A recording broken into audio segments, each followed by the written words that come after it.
Another week of the NBA is upon us. Let's kick it off the right way on this Monday. And of course, we're going to do that how we always do here on the Splash Play channels. We're going to dig in, compare my data, my projections I lovingly craft to our friends over at Stokastic. See what they think, see what I think, see what the ownership looks like as well. We'll hop over to Stokastic, see what a sim looks like without my data involved at all. So if you want to fade me, but you could also just do that very easily today. We look at that stuff. I'll probably try to do a single lineup sim today as well. And by the end of this video, you'll know all the must plays along with my splash plays for today, October 27th, 2024. Let's get into it here. Let me give me the old retweet on Twitter, but shout out to all you guys hanging out here. Of course, I have been doing NBA pretty much every day since the season started. Took the day off yesterday though. So the first one, we did have an outlier day for Jaylen Brown that seemingly mattered for, I'm sure, the people playing on that slate. Austin Reeves also went nuts, but as a result, we do have some players on a back-to-back today, so we'll see how it goes. But shout out to all you guys watching live. We got our guy Robert Griffin the Turd here. All you guys watching after the fact as well. I do appreciate the support here. Been reliably hitting over 100 likes, so please make sure to hit that like button, subscribe. It goes a long way for me here. Just one dude showing you my gambling every Monday to Friday at 2 p.m. Eastern for the NBA. We got Victor Wembanyama, and this is a rarity for me. Going back to last year, I had Jokic ahead of Wemby on pretty much every slate. This year, with the way the Spurs lineup comes together, no De'Aaron Fox, and also the fact that Wemby has been playing incredibly well to start the year. Right now, it's been a couple games for San Antonio. He's averaging 2.1 fantasy points per minute, which is always talked about with the football stuff, including on today's video, talking about the Monday Night Football game and Rashee Rice, his target share being so unsustainable for a guy to keep up. It's the same case for Wemby right now in his fantasy production. There's been no player who has put up 2.1 fantasy points per minute. There's been no player who's put up 2 over the course of an entire season, over the course of a larger sample size of a season. You're talking for the most part getting to 1.8, getting to 1.9 like Jokic has in the past. I think that's sort of what the ceiling would be for Wemby, but he does bring the block upside on FanDuel that'll carry you even further. But he currently this year has a 17% block rate, steal rate at only 2.5%. That could probably get a little bit higher. He's rebounding well. His usage has been at 34.7%. So he's doing everything that I expect to hold up for the most part rate-wise in terms of usage, in terms of rebounding. Assisting, I think, can get higher, but he's shooting 64% true shooting. That does feel maybe a little high for him. And, the fact that the blocks have been coming, I think, a little bit more freely than you'd expect. He is a once-in-a-lifetime talent in that. But I think for Wemby, if you want to critique anything, especially at 35% ownership, it's that you're hoping that he's better than Jokic right now, and I'm not sure that he is. That said, my data for today, he is better. A 59.5 projection for me compared to 58.2 for Stokastic. Stokastic has it pretty much dead even as well. 61.2 for Nikola Jokic, 61% for Victor Wembanyama. So for Jokic, 17% ownership as well compared to 35% expected for Wemby. You are getting an appreciable discount for Jokic, in a spot as well where Denver today, facing Minnesota, you're getting Gobert, who is certainly a good defender on paper. And I think the results as well against other teams will kind of make the matchup look a little bit harder for Jokic than it may. But Jokic can handle Gobert fairly easily and has more than enough times in his career. So look, I think when you see this much, I'm getting 47% ownership for Wemby in my top 150, getting Jokic 18% of my top 150. I think just leveling that out would not be a crazy thing to do. But Wemby's played so well, he deserves whatever ownership you want to give. It just doesn't seem like it should maybe be 2x the ownership expected for Nikola Jokic. SGA, another guy who is certainly well projected. One of the 3 players on the slate over 50 fantasy points in my data. Stokastic would also have Anthony Davis, part of that club as well. I do not have him quite there. For SGA, he's still getting a ton of shots up this year, 36.5% usage so far, 26% assist rate, overall 1.5 fantasy points per minute. A little bit behind where he was last year, and he's shooting well enough that I don't think that's the part that's going to get necessarily a lot better.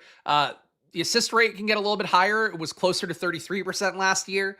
But I think really the biggest issue for him is that AJ Mitchell is taking a lot of opportunity away with him, number one, coming in when SGA is off the court. Obviously, SGA can play a few more minutes if we are going to have an average of 27 minutes a game for AJ Mitchell. But also Mitchell in the closing groups, he takes some possessions away and does sort of initiate the offense. That'll probably go away a little bit more when Jalen Williams is back in, but he's not in for it right now. Caruso not in for right now. I think that's impacting the ceiling a little bit and certainly the projection for SGA. But I would say, he's a tier behind Wemby and Jokic. Projection-wise, he's 9 points behind in Stokastic's data. For me, he's 7, 8 fantasy points behind Wemby and Jokic. I think SGA, another valid tournament pivot, especially at 6.7% ownership. But, you know, the projected total is a little bit lower for that game at 226 combined between OKC and Dallas. The price tag's appealing. Like, I really think for people out there, it'd probably be wise to level out these three guys. You know, for me and what I do data wise, especially on a day where there's NFL going at the same time, it might be hard for me to, you know, kind of really tweak the ownership too much and get these guys too even. You know, Wemby, Jokic, and SGA, they don't really have dissimilar ranges of outcomes. And you're getting a lot more ownership for Wemby and then second most for Jokic, and then half that much, a little bit less than that for SGA. But I'm not getting more than I said, so right with it. Zion Williamson, I am getting more of him, 17% for me. Fields at 9%, $9,600 salary on DraftKings, get a little bit aggressive, but I have him at 49.4 fantasy points. So again, still under 50, but about as close as you can get. Stokastic has him at 48.3. For Zion, he has been playing well to start the year, 1.5 fantasy points a minute, along with 33.5% usage, 28% assist rate. His 53% true shooting should also get better. He also hasn't shot any threes. At a certain point, he should probably start to take a few there. So Zion, I think, still at a spot that he caught the Q tag. Certainly, if he's out, it's going to change the equation pretty meaningfully for New Orleans at a spot that looks pretty playable versus Boston. But, you know, assuming that he's in, and for right now, I would assume that he's in. He's in the data, so we're assuming he's in for now. Always the best way to handle it for these streams at 2 p.m. I think for Zion, everything looks good so far. He's looked good going back to last year, and you had some of the other Pelicans players took usage away, like Ingram, like McCollum. You're getting some usage flowing Trey Murphy's way, but only 19% so far this year. Jordan Poole only at 21% this year. It's definitely been Zion's ball so far, and that could mean he comes down a little bit. Those guys come up a little bit. But it should be Zion's team for the most part, and the ball flowing through his hands. Anthony Davis, a $10K salary for him. I'm not there as much as Stokastic in terms of projection. That said, getting 7% in my top 150. The field's at 9% for AD.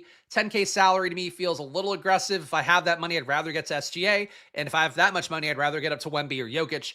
And certainly Wemby is the winner right now for me data-wise. But Anthony Davis is putting up 1.43 fantasy points per minute so far this year with a respectable 29% usage, not really going too crazy there. So it could be a sustainable amount for him. D'Angelo Russell played pretty well in Dallas's last game.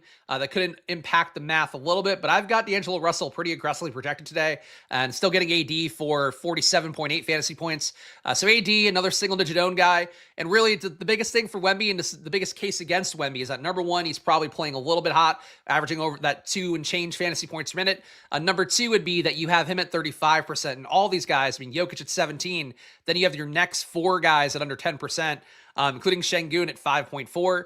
Like, these are all really low-owned plays, and you could probably get two of them as opposed to spending all the money on Wemby. So just for tournament structure, not getting Wemby in every lineup just seems like the prudent move. Happy National Dante Day. Yes, no Anthony Edwards, so we'll see Dante DiVincenzo coming up into value, but I don't know if he's like, well, we'll see what my sim ownership is because I actually don't know offhand. Other guys here, Austin Reeves in the late slate, not available on DraftKings main slate. Might be on FanDuel, but I don't know. Steph Curry as well. Tyrese Maxey at 45.7. I'm a little bit lower than Stokastic at 47.6. Minutes have been crazy for him and VJ Edgecombe lately, and now you're losing Dominic Barlow and Joel Embiid out today as well. So Maxey playing a ton of minutes seems like a decent probability as long as they don't get smoked by Orlando somehow. Cade Cunningham, Q tag for him, but it seems like he's going to play. He's not too far behind. Devin Booker, not too far behind. That's how the top projected plays look for me. Let's sort by value here. Then we'll do the game-by-game view. Rest in peace, Abdullah the Butcher. Honestly, thought he was dead already, so no suspect to him. But yes, certainly a guy that did a lot of bleeding in pro wrestling. I really don't know enough about my Abdullah the Butcher history. So AJ Mitchell, I've got him crazy high. I don't know that you want to take my projection at face value here. The issue is that, and this is like, so you're not going to give a shit about how this works for my math, but I'm going to say it because it is just part of the process. Basically what I do, so like for a team like Oklahoma City, where you have a sample size going back to last year of court time without Jalen Williams, court time without Alex Caruso, I want to capture the rates for those guys. But basically what it does then when I put in any rate data at all, that is sort of like a comparison point. Like this is how SGA plays with these guys out. This is how AJ Mitchell plays with these guys out. It then compares versus this season's numbers, which I don't want to use the usage rate and assist rate for guys that have played like 2 games or 3 games, whatever the case may be. AJ Mitchell has been putting up a ton of shots so far. So I'm getting his rates for this year, which are 27% usage, 29% assist rate, 1.2 fantasy points per minute. He's been going nuts and taking a ton of possessions that won't hold forever. That said, for now, you still have Isaiah Joe out. You do have Caruso out. You do have Jalen Williams out. Like, the opportunity is there for AJ Mitchell to keep being this guy night in, night out for now. Stokastic is deferring to the longer-term sample size. We're at 26.3. You're probably getting enough of him. My projection's at 37. So I get why the math is not... Like, I can knock his rates down a little bit manually if I want. But I'm willing to make AJ Mitchell a stand because he's been a stand for me on every slate so far, and it keeps paying off, and I'm not going to ignore the fact that he's getting a ton of shots up. You know, that said, like, could very easily flow somewhere else. If Aaron Wiggins gets hot, he's only been a 20% usage guy so far this year. Like, that could go up. Cason Wallace, Jalen Williams, if he ever gets going in the second unit, big Jalen Williams, like those things would all hurt AJ Mitchell. But right now, and again, having watched every Thunder game because they've been on national TV on these island spots so much, like he's getting really good work, and he's also playing a lot like SGA when SGA is off the court. That's enough for me to take the leap again at 4,900. So he looks like a top value for me. If you don't want to take 55% like I got in my top 150, Field's going to be at 5.4%. Play him 10%. Yeah, like play him a little bit. Play him in 2 entries and a 20 max. I think AJ Mitchell deserves that at the very least. Another big stand for me based on this smaller sample size of data is Dylan Harper. Dylan Harper really benefiting from not having De'Aaron Fox. I've mentioned before with the Spurs, really don't get why they have De'Aaron Fox on the team at this point with Stephon Castle and Dylan Harper able to add more than enough value. And I think at this point, potentially be better than Fox is, which might sound crazy, but like Dylan Harper is really good. So far, Dylan Harper's averaging 1.1 fantasy points per minute. Assist rate's been at 27%, top on the team. Stephon Castle can sort of reclaim work from whatever shared minutes Dylan Harper has, or he plays a little bit better, and that keeps Dylan Harper on the bench more. That's my main concern for how much Dylan Harper I have. But he was a monster in college. He was one of those guys that graded out well to me because he got like a 30% plus usage rate, got a lot of shots up, created assists. Dylan Harper will be a top value for me. And he and VJ Edgecombe, 2 guys that are rookies that I think I'm just going to ride in the beginning now because I think the price tag's a little bit low for who they are. And Harper's minutes too, getting a little bit more solid. Real fast, let's pull up San Antonio on Popcorn Machine. So number 1, they played yesterday. That could always be a risk for minutes on the back half. But it also could be upside. But Dylan Harper here came in for Stephon Castle just because Castle, I guess his time was up. Nothing with foul trouble. He did have a couple turnovers, so maybe that made them get the hook a little bit faster. Harper played a little bit alongside Castle here. Then basically Castle had his stint. Harper comes back in, a little bit of overlap.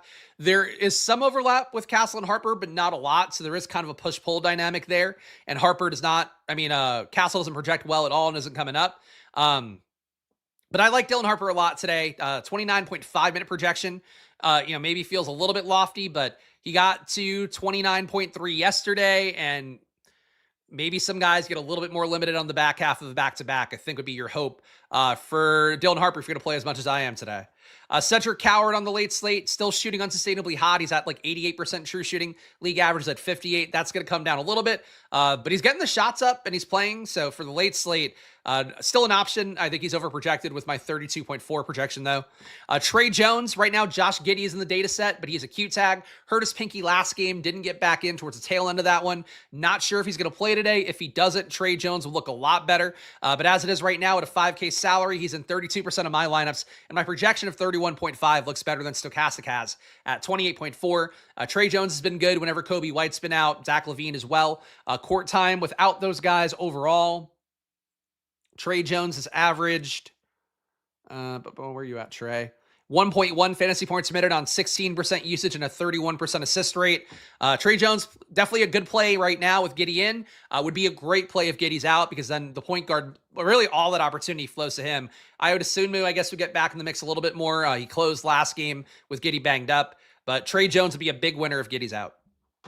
Colin Gillespie keeps being a little bit overprojected. Talked about that on Friday's video or Saturday on Live Before Lock, I think is what it was. Doing 6 days a week of NBA, guys. So that's if my brain misses the day, just give me some grace if you can. For Colin Gillespie, he is playing your backup guard minutes, but if he doesn't get going in those minutes, he doesn't get more. 13% for the field. I'm going to round it up 13. That's fine. Craig Porter Jr. Getting some minutes to go around because of the various guys unavailable for the Cavs. 3,600 though, 21-minute projection. He looks okay. Definitely not a must-have value with only 4% exposure for me. VJ Edgecombe getting in 35% of my lineups, fields at 9. Much like Dylan Harper, probably a little bit of an overprojection, especially because these teams have other guys that, that can take usage away. But in a spot where you still don't have Paul George in, no Joel Embiid, losing Dominic Barlow as well, who was going to play a lot of minutes if he didn't hurt himself last game. Edgecombe's just going to be out there a lot and should be able to get minutes up. And honestly, the Sixers, their closing group is kind of fun. Quentin Grimes had a nice game to close it out last time. They're finding ways for all these guys to get shots. Edgecombe's starting to assist a little bit more as well. He's not getting up the 25 shots every game like he did his first debut game, but he'll have opportunity to create assists, to rebound, to also get shots up enough. I think at 6,800, I'm willing to be there again if he's going to play almost 40 minutes. Dante DiVincenzo, people want to see him be a top value, and he is at 54% ownership. That said, with all these guys projecting well for me, in particular, I think AJ Mitchell, who does just project flat out better than DiVincenzo. Getting a little bit less of him at 45% exposure. Certainly the projection for AJ Mitchell, much less solid than DiVincenzo's would be, where we have a decent sample size of court time of him, without having both Alexander Walker, who's off the team now, and also obviously having Anthony Edwards out. DiVincenzo in court time without those guys has averaged 1.04 fantasy points per minute, 21% usage, 22% assist rate, and he's shot pretty poorly as well at 54% true shooting. He'll get more court time, I think, no matter what. One concern point, I guess, would be that maybe you could get a Rob Dillingham taking some minutes away. Let's go through the popcorn machine real fast for Minnesota. So DiVincenzo, the first half, he played a ton of minutes here when Edwards went out early. Started with a 7-minute stint and change. Closed out with a 10-minute stint. Second half, he played the entire third quarter. Closed it out for the final 8 minutes. So he basically played 20 minutes. He was on pace in that second half to play about 40 minutes. So the minutes might be unfadable for DiVincenzo. Yeah, Bones Highland, I think, would have to cook. Maybe. And even then, you might not play DiVincenzo off the court. Yeah, so DiVincenzo, I mean, I guess it depends. I would be curious to see what Stokastic gives to Dillingham if he is going to be available tonight. It's even the... I don't think he's in the projection set right now. I guess he could be in the G League because I didn't... Let me check the injury report real fast. Sorry, guys. Moving around here, I just want to... Because I think the Dillingham part does matter. He is a guy that could be somewhat of a black hole of usage. Minnesota's injury report not available on NBA.com yet. So watch out for the availability of Dillingham because I think that would change the math a little bit. But honestly, DiVincenzo might play a ton of minutes no matter what. So there you go. We're going to go game by game here, guys, before we go over to Stokastic and run a sim without my data involved. Before I do that, though, please, guys, show some love if you can. Hit the like button, subscribe. Been really great to see the views be strong on this NBA channel after the channel was basically dormant from about 5 months from in the NBA Finals time period now. But your support goes a long way for me here, just trying to get over 100 likes every video to keep fighting off that YouTube algorithm. And if you can, support the show, join the channel if you want access to all the data I show you here on screen, whether it's this matchup view that I'm about to show you or my actual exportable projections. You can join the Squirt Squad tiers down below. Either join the channel for $5 or join one of the more expensive Squirt Squad tiers and you can get my data with it. But your support does go a long way here, so please, for free, click the like button, subscribe. If you want to spend some money, join the Discord or check out Stokastic for their 15% off with the promo code SPLASH. All right. Dillingham's available per underdog. Okay. So he might not be in the projection set right now. Let's see. I don't believe he is unless he is... Hold on. You know what? He is in the projection set already for Stokastic. It's just that he's 3K minimum, so he didn't make my sheet here.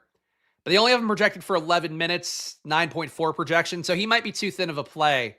I think, Bones Highland probably changes the math on that compared to what it would have been in previous time periods for Minnesota.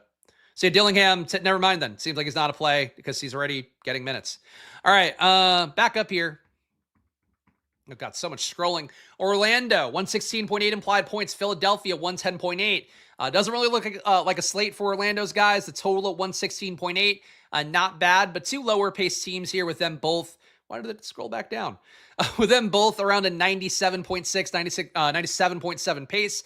Banchero at 8,300 certainly has the ceiling. At this point, though, these guys are all underperforming because they're giving up a lot of usage to each other. One fantasy point per minute for Banchero so far this year. Franz Wagner at 1.03. Desmond Bane at 0.91. Jalen Suggs at 1.24, hitting basically every shot with over 100% true shooting. That won't hold up forever. But it's still hard to project Banchero, Wagner, and Bane at this point. You have three real alpha dog usage guys that are all kind of competing for opportunity right now. To me, these price tags have to level out a little bit better, and we have to get more of a sample size to feel good about it.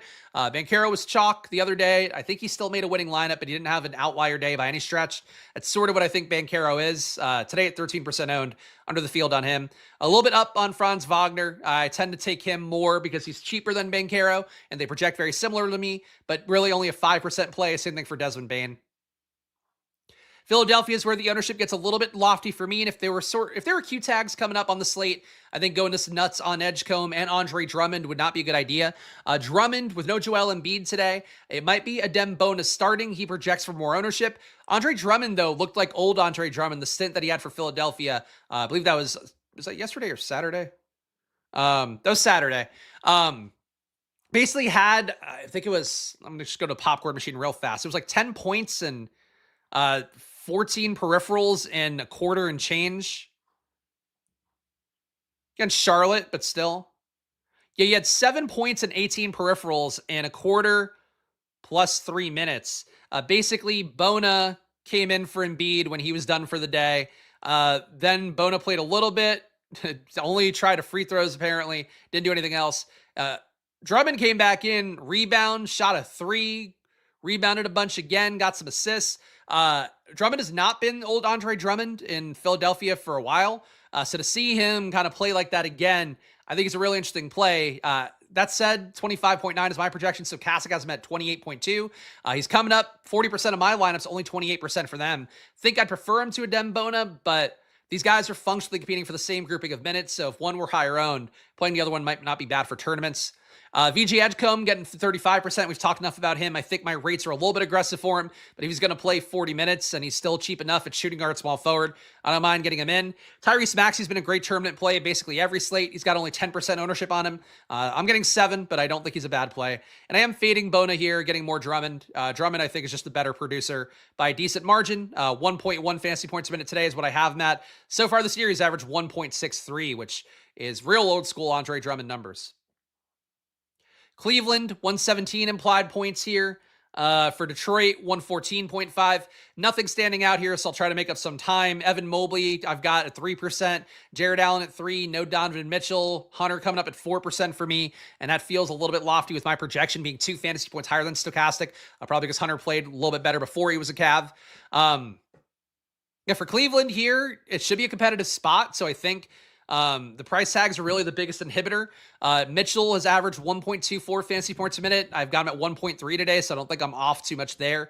Evan Mobley, 1.22 fantasy points a minute so far this year. I've got him at 1.3. Don't feel like I'm too off there.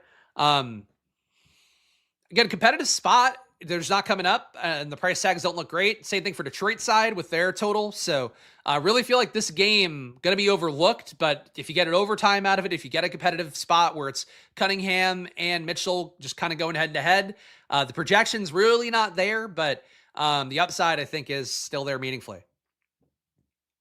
Atlanta, 122.3 implied points. Chicago, 119.8. Seems like we're supposed to get Chicago. Oh, is Craig Porter Jr. the new Ty Jerome? No, not quite, but he is looking a little bit better.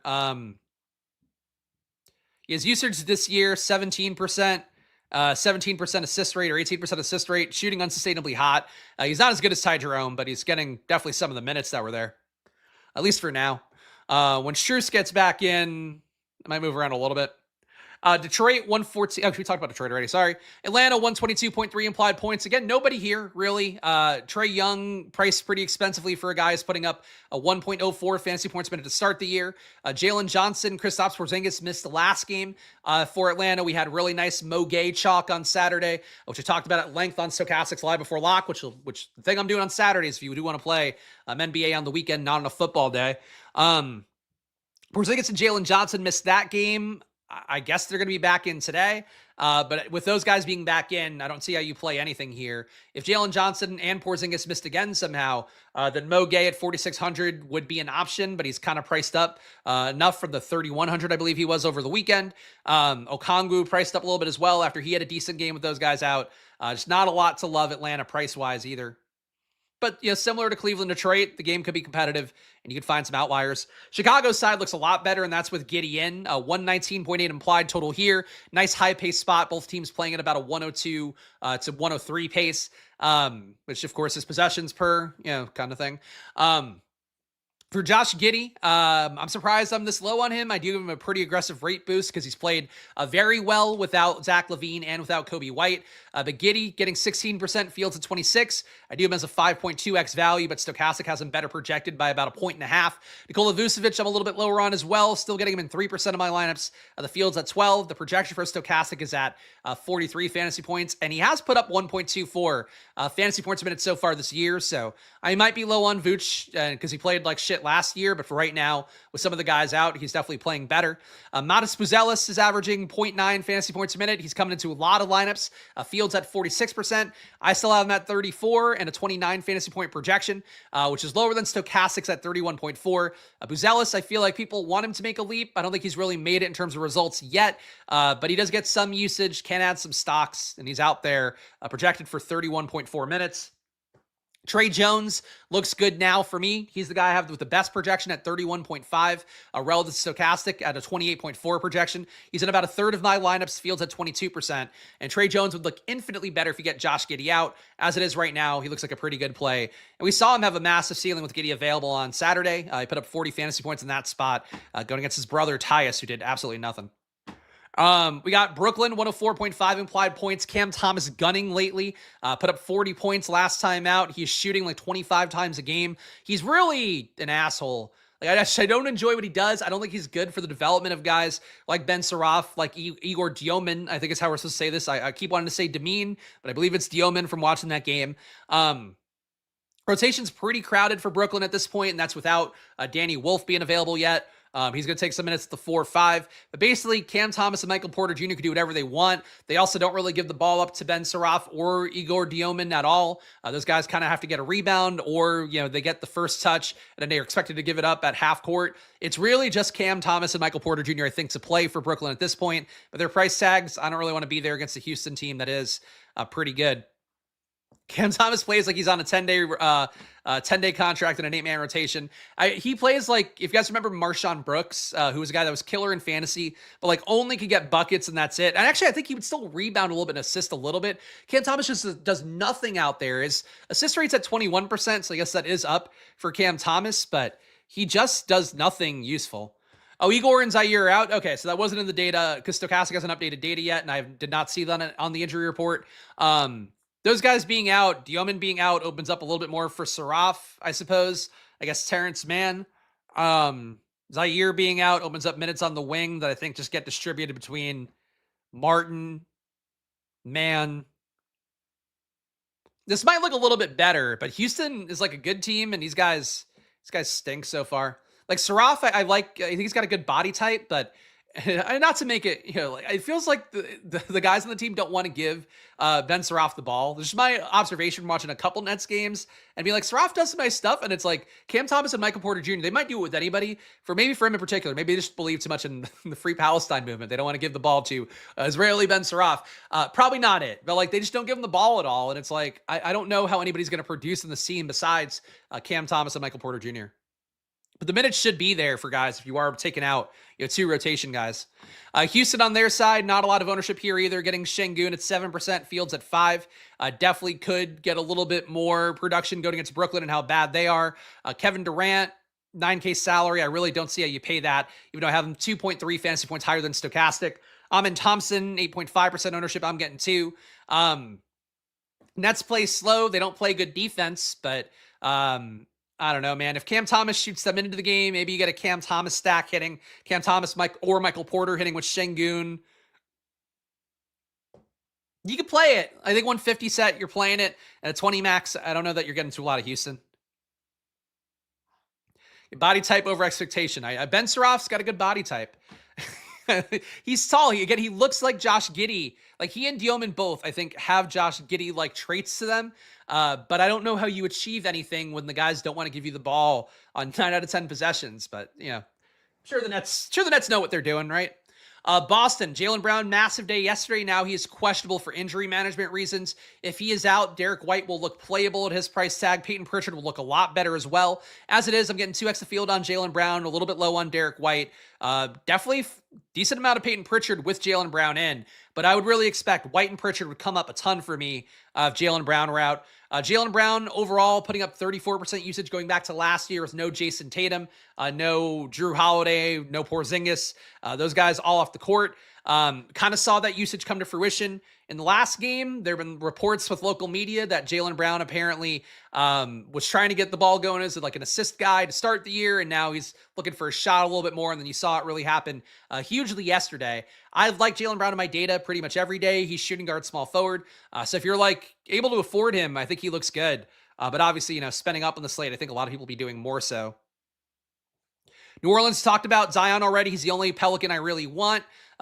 Trey Murphy, Jordan Poole, they probably have a ceiling. Saddiq Bey, price tag's at 4,600 now. He didn't play that well as chalk the other day. Probably didn't kill you, but he didn't play that well. I don't think we need to be there anymore. As New Orleans is getting healthier, Alvarado played a little bit for the Pelicans the last time out as well.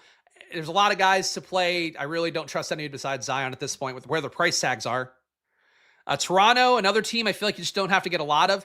They're playing well as a team. The 4-star approach here, all these guys getting over 1 fantasy point with Quickly, Brandon Ingram, RJ Barrett, and also Scotty Barnes. Did Zion get downgraded to doubtful or to Q tag? I think somebody said he was a Q tag already. Well, let's see. I'll pull up Twitter. If you were downgraded to doubtful, then I would take him out of the projection set. All right, Dillingham available to play. Makovich available. It's Zion. So the Q tag downgrade is what we're talking about. Look, a downgrade to a Q tag, never a great thing. Doesn't mean he's not going to play, though. Certainly, though, if he doesn't play, everybody will look better.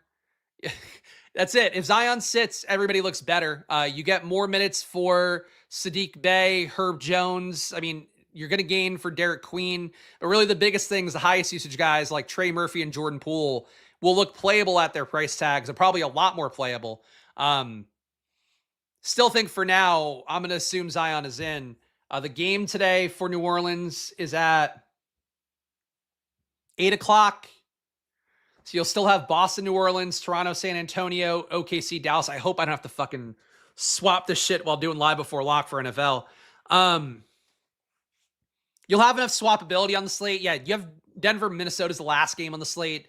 Phoenix, Utah, I'm not going to have many pieces from, but that's at 9 o'clock. You'll have enough swappability. I would say for right now, assume Zion is in, but like literally everybody will look better because Zion kills about 70% of the possessions that's on the court. So like everybody looks better. If Zion sits, the slate's on Tylenol. Yeah, it's going to be great brain function for everybody. Anyway, Toronto, Scotty Barnes had the biggest upside so far. Still don't know how you trust anybody at this point projection-wise. Brandon Ingram coming up a little bit for me. He's getting good usage, shooting well like Brandon Ingram does. It's just competitive with Barnes, Barrett, Ingram, and Quickly. For right now, though, they're figuring out how to get shots up. San Antonio is a good enough team as well. Maybe they get a little more scoring going. I think that Toronto maybe a little more appealing because you could do them as a bring back with Wemby ownership. Wembanyama and San Antonio, 118.5 implied. Wemby's in 47% of my lineups. Still think you'd be better off probably splitting ownership between Wemby, Jokic, SGA, all the pay-up options because those guys are so unowned, and Wemby will be very obviously owned, and people just really want to play him right now because he is going nuts every slate. But 2 fantasy points and change per minute. Just don't think that can hold over the course of a year. It would be higher than anybody I've ever seen coming across. And like Jokic already pushed the boundaries of it last year, particular court time without Jamal Murray and some of the other stars. Now for Wemby, he's like in 2 games, he's averaged two or 3 games, whatever it is. He's averaging like a number that seemed implausible. It's hard to expect that to keep going, but he's literally almost putting up quadruple doubles. So I don't, like that could happen at some point this year too. Stephon Castle is low. Harper is higher, 17% ownership. Do you think Castle and Harper probably just more even plays? But the salary is too high for Castle right now with Harper. I think a better offensive player right away. He's more a guy that should replace Fox. Castle should go back to being a 6th man, I think, and providing defense, still spiking occasionally. But Harper's good. I like Harper a lot. Said that from the moment he debuted this year. And to me, he and Edgecombe, just 2 guys, rookies, I think the price still looks pretty good for them because I think they're ascending currently at 5,100. Harper's too cheap. Even though Castle, if he hits a ceiling, he'll kill Harper, I think, at that ownership. Julian Champagny coming up a little bit. Nothing else here to note. I forgot to take out Sohan and Cornette and Olynyk. But basically, the center rotation getting more consolidated too. Olynyk is not playing at all, but Cornette being out, you'll get Bismack Biyombo, but more likely you might just get more minutes for Wemby. OKC, 117 implied points. Dallas, 109. AJ Mitchell, the big stand here. My projection's way too high for him at 37 compared to Stokastic's 26.3. That said, he's playing like he's a legit, guard, like a guard of note this year. I'm just riding the tide while we still have a bunch of Thunder players out, including Jalen Williams, Alex Caruso, Isaiah Joe. Kason Wallace projects well for me too. Basically, because of those guys being out, production is flowing to the little bit of everything that Kason Wallace does with rebounding, with assists. Chet Holmgren, still a guy I'm low on, but he's putting up massive ceiling days lately. I think had 55 fantasy points over the weekend. Chet Holmgren, my projections have not caught up with him yet. I'm above Stokastic today to 37-point projection. They're at 36.2. But really, because AJ Mitchell, Kason Wallace, I think projects so well for me, even Wiggins, not that badly. Just getting a little bit less of SGA and Holmgren, and certainly those guys should have the first and second crack on any opportunities offensively. Dallas on their side, I've really got nothing. Stokastic likes AD more than I do, but he is definitely the least good out of all the 5-figure guys on the slate. D'Angelo Russell played really well off the bench last game. He is a guy that still, I think, can play well now that his role is sort of solidifying. But I only got him at 6%, Fields at 7%. There's a lot of plays in the slate that I don't think are bad. Like PJ Washington, still not bad either. And he is playing pseudo point guard alongside Cooper Flagg when we're not getting D'Angelo Russell out there. But there's like a lot of good plays in the slate, and I'm just not on these guys as much. But Washington, not a bad play. Russell, not a bad play. AD, not a bad play. Flagg, I personally wouldn't get to, but he's looking better, after that first kind of shitty debut. Dallas center spot's a mess. Gafford and Lively, both doubtful. Yeah, I mean, it just means you get a little more AD, a little more of the whatever else is left. But certainly Lively being out, he's in the projection set right now. Minutes might flow to like a Najee Marshall more. I forgot Max Christie's even on this team. They still have a lot of dudes they can play if they go smaller at center.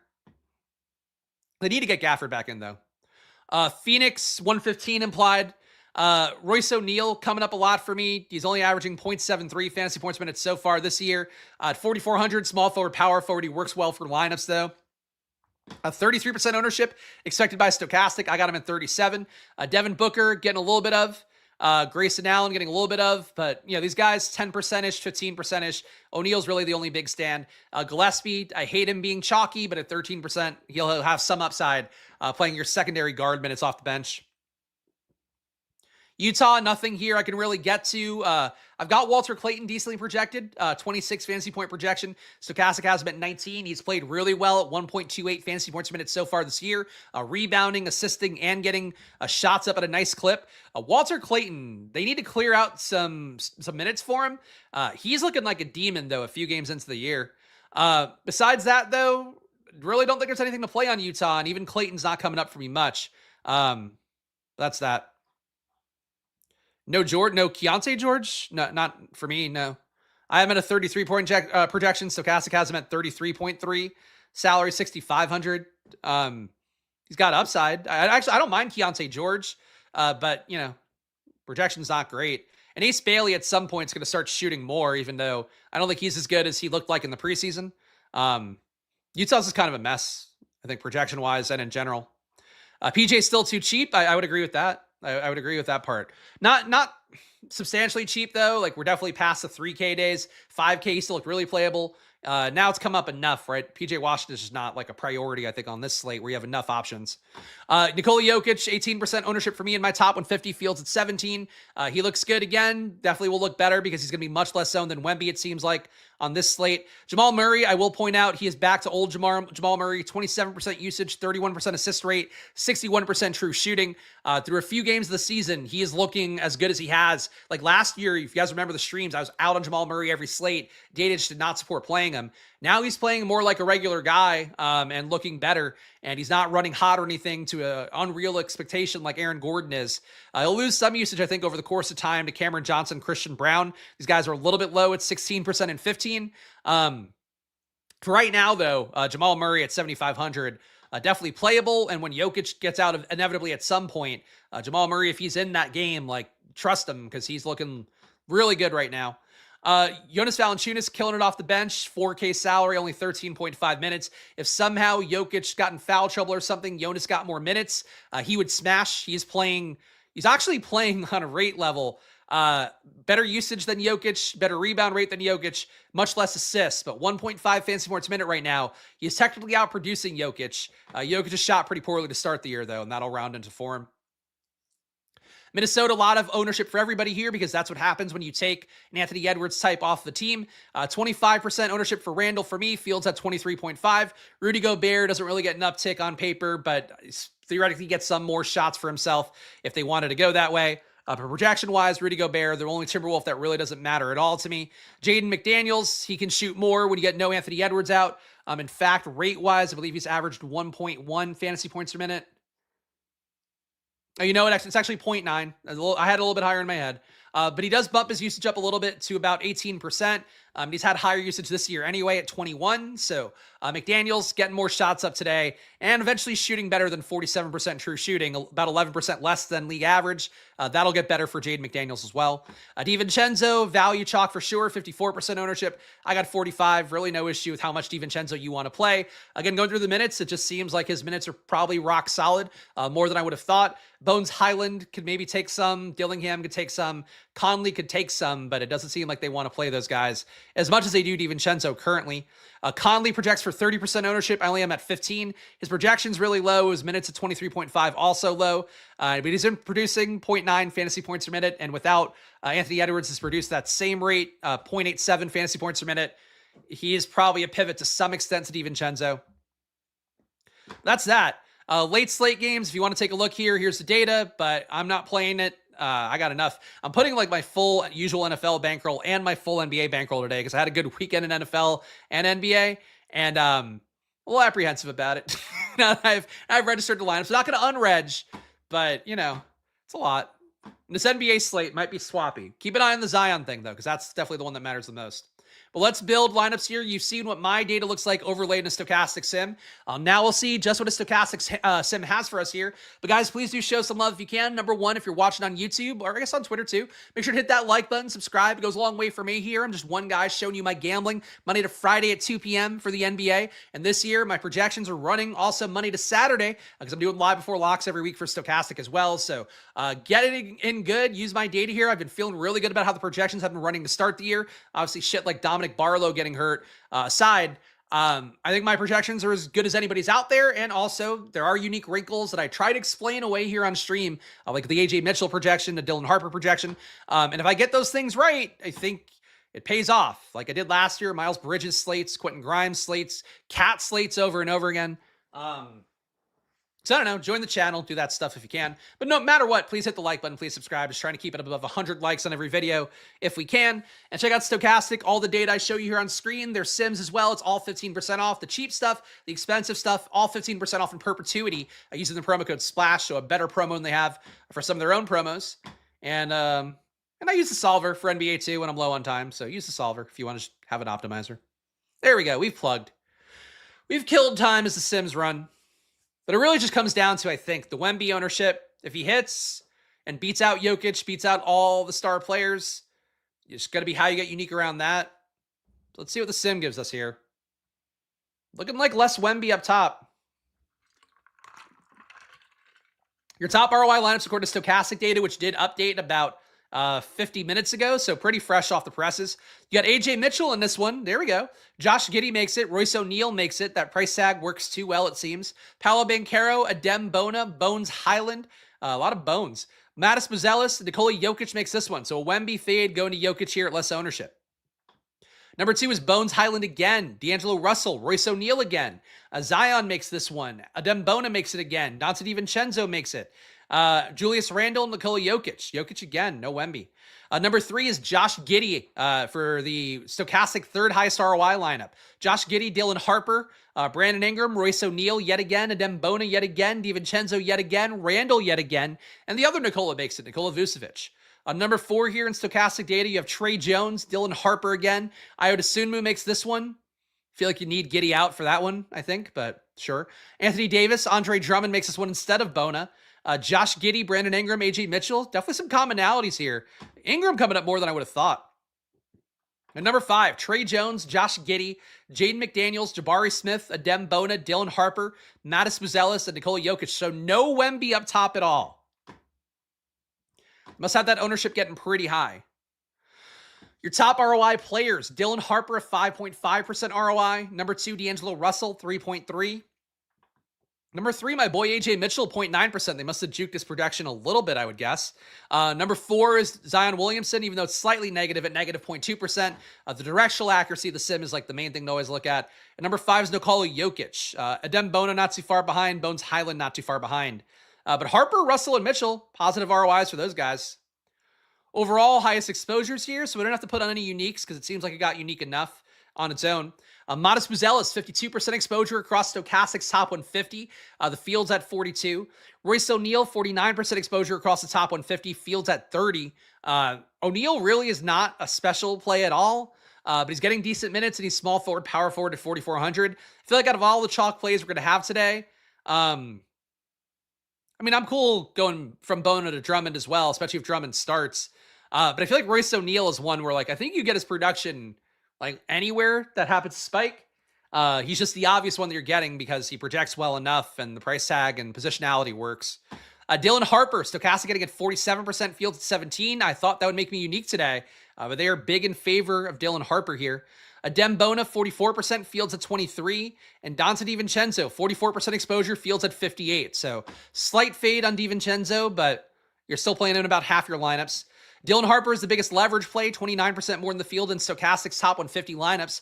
Adem Bona at number 2, 21% more than the field. Nikola Jokic, number 3, at 20. Royce O'Neal, 18% more than the field. You're playing him in 49% of lineups. And Bones Highland, 16% more than the field. Field's at 16, so I guess right away he would be a pivot or addendum onto Dante DiVincenzo in these lineups. So probably a pivot, and the hope would just be that he takes some minutes away. Your most negative leverage plays. Dante DiVincenzo, 14% less than the field, but he's still in about 44% of lineups. So that's not really a fade in the traditional sense. Naz Reid barely coming up here, 1% exposure. Negative 11% leverage is what Stokastic has for him. Grayson Allen, negative 9% leverage. Dylan Brooks, who has had a 30% usage rate so far this year. I believe he's still a Q tag, but he went through shoot around, so he should go. He's chucking. So Dylan Brooks, negative 8% leverage. Certainly a fade on the shorter term sample size of projection for him. And Kevin Huerter, negative 8% for him going against Atlanta on a Chicago team that I think you might get more Kevin Huerter if Giddey is out, but with Giddey in the projection set, really no reason to play him. All right, let's do a quick hand build here. I think we got enough time. Quick hand build to call it a day. Any love for the remnants of Mike Conley? Not really. I just don't think the minutes can get that high. Stokastic has been 40% though. I mean, I was lower on my data, but yeah, like he's coming up enough for them. So sure. All right, let's. What is this? Oh, this is from the other day. Hold on, I gotta refresh this. Okay. Single lineup sim, but the same settings we just did for that. I'm gonna build mostly off of my data here, which I'm checking in a different tab at the same time. So with my projection on AJ Mitchell, I gotta play him. AJ, come on down. With my projection on Dylan Harper, have to play him. Coming to the lineup, Dylon. Small forward. Royce O'Neal would come up a lot. Let me build out the other must-have parts first, because small forward, I don't really need to go Royce O'Neal immediately.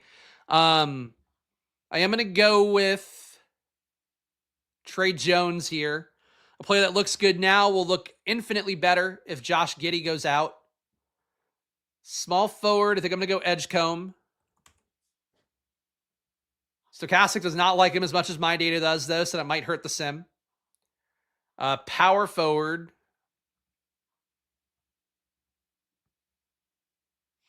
No, I don't really have a feel for power forward yet.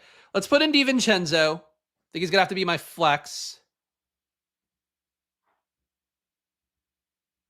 All right, so 7,700 left for power forward, center, and forward. I don't know if the sim's going to like me playing Wemby, but I feel like Wemby in this spot versus like a high usage Toronto team, I just feel like it should be block city again for him here. I'm going to go Wemby and to see if this is unique enough around it. 6K left for 2 spots. Power forward. The Randall definitely doesn't look bad for me.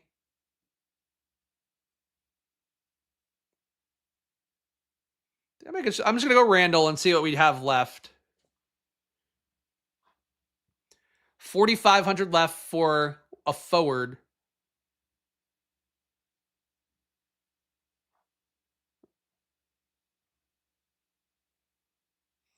Ryan Dunn. This is why Royce O'Neal gets in, huh?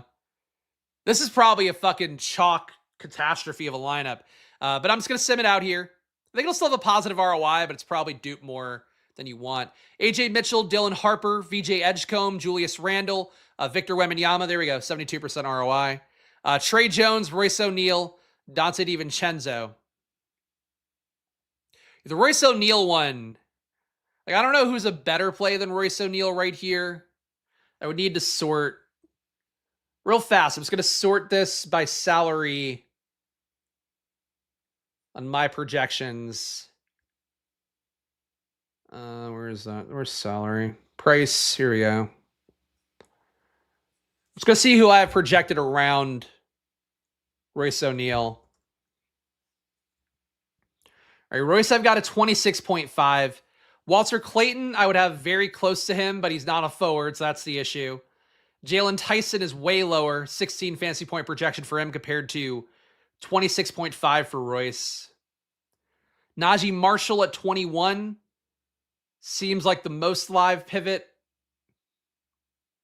Ryan Dunn, if you could afford him, he's got a 22-point projection and pulls a little bit from Royce, but he is 4,500 and only power forward.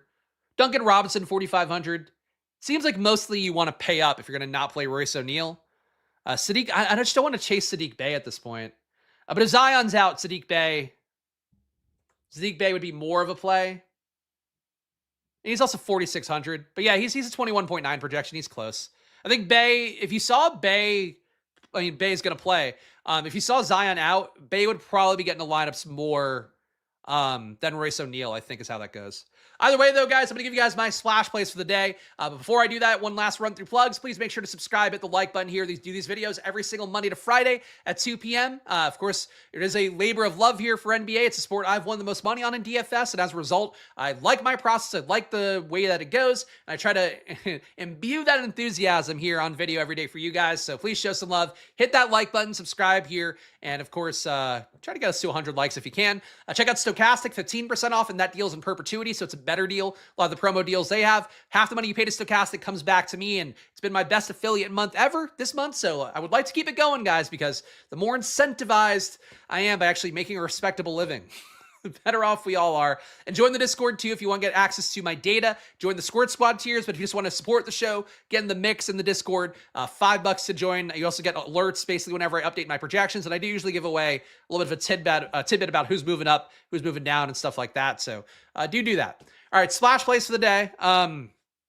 Amongst your rookies, Dylan Harper, Edgecombe, I'll be up on those guys. AJ Mitchell, like I talked about, hopefully gave enough of the case why I'll be up on him. He's going to be a guy that gets into a lot of my lineups, even though my projection at 37 fantasy points feels way too aggressive. He's gunning right now, playing a lot of meaningful minutes, and they're just shorthanded at this point, are the Thunder. So AJ Mitchell will be a priority for me. And I think we'll still come up enough, even if you use Stokastic's more reasonable projection at about 26 and change. Besides those guys, DiVincenzo is still a splash play for the day. Andre Drummond, I would say, I'm willing to chase the fact that he looked good for one day. I still like Wemby, but everybody will. So I think the best game theory for you guys out there would be mixing up your Wemby with Jokic, with SGA, whatever you want. Şengün, somebody said in the chat, sure. That's it, I think. Trey Jones, another splash play. And watch out for Giddey being out, Zion being out. Everybody on those teams will look so much better, even though New Orleans maybe gets closer to failing. Chicago's got enough guards to absorb the minutes to be productive. So Trey Jones would be like super duper chalk if Giddey is out. But that's it for today, guys. Appreciate all you guys being here. Check me out on if you want some NFL cons today. I will be on the Showdown NFL Live Before Lock with my pal Wafi at 7:15 p.m. Eastern. So check that out. I also have a Splash Play NFL video for that same Showdown I did a little while ago and talk a lot about the importance of understanding chalk and regression to numbers and stuff like that. So if you want to learn more about NFL DFS, I think that video will hopefully be an informative one with the Rashee Rice being the main lesson point there. But otherwise, I'll be back tomorrow, 2 p.m. with you guys. Also on the deeper dive for Stokastic tomorrow with my pal Josh Engelman, who I've not done a stream with in a while. So double the NBA content for me on Tuesdays. I'll see you guys then. Enjoy your days. Good luck, and bye-bye.